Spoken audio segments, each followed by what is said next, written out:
შემთხვევაში ეს პრობლემა არის იმ ქვეყნებში ან იმ საზოგადოებებში, სადაც ინსტიტუციები არ არის ძლიერი. ხო?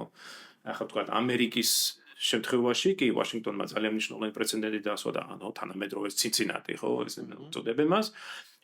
მაგრამ შემდეგ უკვე თვითონ სისტემა არის ისე ჩამოყალიბებული, რომ ტრამპს თუ ნახოთ ტრამპი რას ისამს, ხო?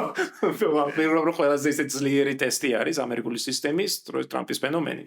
მაგრამ აი დღემდე არის ის, რომ სისტემა საკმარისად ძლიერი იმისთვის, რომ გადალახოს ერთი პიროვნების მისწრაფება, რომ დარჩეს ხელისუფლებაში. იგივე შეიძლება თქვა საფრანგეთის თანამედროვე უახლეს პერიოდზე, ხო, უახლეს ისტორიაში, როდესაც მათ გაიაზრეს ეს პრობლემა, რომ მე-19 საუკუნეში თითქმის ყოველ წელიწადში რევოლუცია და პოლიტიკური ცვლილება ჰქონდათ. მაგრამ ამაგერად ახლა თქვა მე-20 საუკუნეში, მithumet ომის შემდეგ სისტემა ისე ჩამოყალიბდა, ხო, ინსტიტუციურად, რომ არის შემაკავებელი ფაქტორები იმისთვის, რომ ეს არ მოხდეს.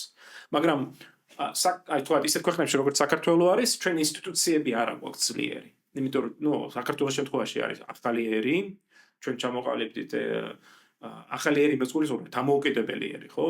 ჩვენი დამოუკიდებლობა არის 3 ათეული წელი. ამ 3 წელიდან ომი რო გამოუაკლო და ეკონომიკური კრიზისი და ფაქტორად არ შეფავშვისი საერთოდ. და ინსტიტუციების ჩამოყალიბება ვერ მოხდა ჩვენთან იმ დონეზე, რომ მოხდეს ამ ინსტიტუციების დამოუკიდებელი წარმონაქმნებად გარდაქმნა. ეს განსაკუთრებით მნიშვნელოვანი არის სასამართლო სისტემის შემთხვევაში.